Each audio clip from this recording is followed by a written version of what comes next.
আমার জীবনে অনেক স্বপ্ন ছিল, যদি আমার বাবা বেঁচে থাকতো তাহলে আমার অনেক স্বপ্ন ছিল যে আমি পড়াশোনা করে ডক্টর হব। হ্যাঁ, কিন্তু আমার বাবা নেই। বাবা না থাকার জন্য আমার মা আর কি সেলাই মেশিনের কাজ করে আমাকে পড়াশোনা করায়। তো জানি না, আমি বুঝি বেশি দূর পড়াশোনা করতে পারবো না। আসসালামাইকুম সুপ্রিয় দর্শক, আপনাদের ভালোবাসায় আসলাম অসহায় মেয়ের জীবন গল্প নিয়ে। আসসালামু আলাইকুম। ওয়ালাইকুম সালাম। হ্যাঁ, আপু কেমন আছো? হ্যাঁ ভাইয়া, আমি ভালো আছি। হ্যাঁ, তোমার নামটা জানো কি? উর্মি। উর্মি। তোমার দেশের বাড়ি home district? Home district Barishal Bhola. আচ্ছা, তোমার ফ্যামিলিতে কে কে আছেন?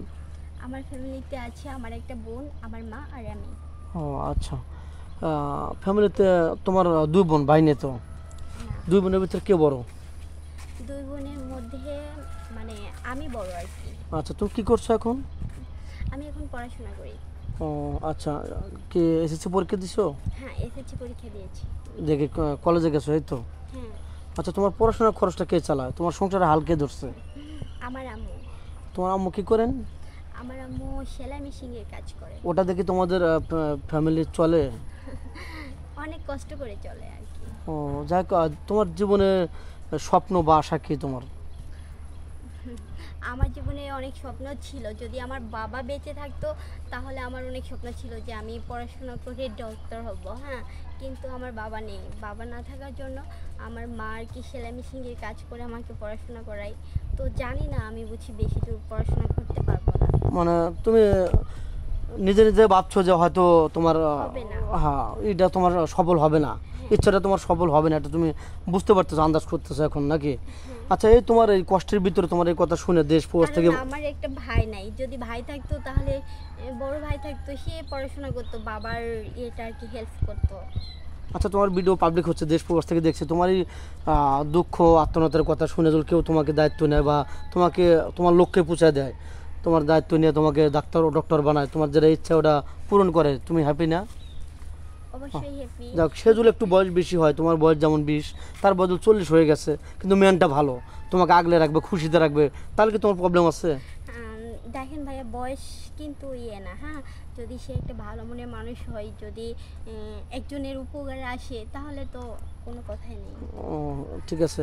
যাক, তোমাকে যদি কোনো প্রবাসী ভাই বিয়ে করে বাইরে নিয়ে যেতে চাই, তোমার আম্মুর বা তোমার ফ্যামিলিগত কোনো প্রবলেম হবে কি না? বাইরে যাবে? হ্যাঁ, বাইরে তো যেতে দিবে না। যেতে দিবে না? না। যেহেতু স্বামী যেখানে থাকবে সেখানে তো থাকতে বাধ্য। তোমার আম্মুকে খরচ দিবে বা দেখাশোনা করবে, ছেলেটা ভালো, তাহলে এই প্রবলেম কোথায়? 1 বছর পর পর নিয়ে আসা করবে। হ্যাঁ, যদি ছেলেটা ভালো হয়, যদি ভালো মনের হয়, যদি বোঝে আমার ফ্যামিলি থেকে যদি যেতে দেয়, তাহলে আমি যাব। আচ্ছা, তুমি তো মুসলমান না? হ্যাঁ, মুসলমান। নামাজ কালাম তো পড়া হয়? হ্যাঁ, নামাজ কালাম। আচ্ছা, তোমার কি যৌথ ফ্যামিলি ভালো লাগে না সিঙ্গেল ফ্যামিলি ভালো লাগে? আমার কাছে যৌথ ফ্যামিলি ভালো লাগে। এরকমটা কেন? কারণ এখন এখন চাচ্ছে যে বর্তমান যে কালচার শুধু স্বামীকে চায়, কারণ স্বামী কিনে টানাটানি করে, শ্বশুর শাশুড়ি কিনে টানে না। না ভাইয়া, আমি আমি বলবো যে মা বাবা অনেক কষ্ট করে ছেলেকে বড় করে মানুষ করে। হ্যাঁ, তারপরে যদি তার ওয়াইফকে পেয়ে সে যদি তার ফ্যামিলিকে ভুলে যায়, তাহলে তো সেটা দুঃখজনক বিষয়, তাই না? অবশ্যই। আমি চাই সবাই মিলে একসাথে থাকবো। আচ্ছা, এই ভিডিওটা পাবলিক হচ্ছে, দেশ প্রবাস থেকে অনেক ভাইয়া দেখছে, তো যাই হোক, তোমাকে কীভাবে পাবে একটু বলো তো, স্ক্রিনে বলে দাও। আমাকে কিভাবে পাবে? আপনার মাধ্যমে পাবে। আমাদের নাম্বার দেওয়া থাকবে, এটা বলতে চাচ্ছো? হ্যাঁ। আচ্ছা, স্ক্রিনে বলে দাও যে ভাইয়াদের নাম্বার দেওয়া থাকবে নাকি?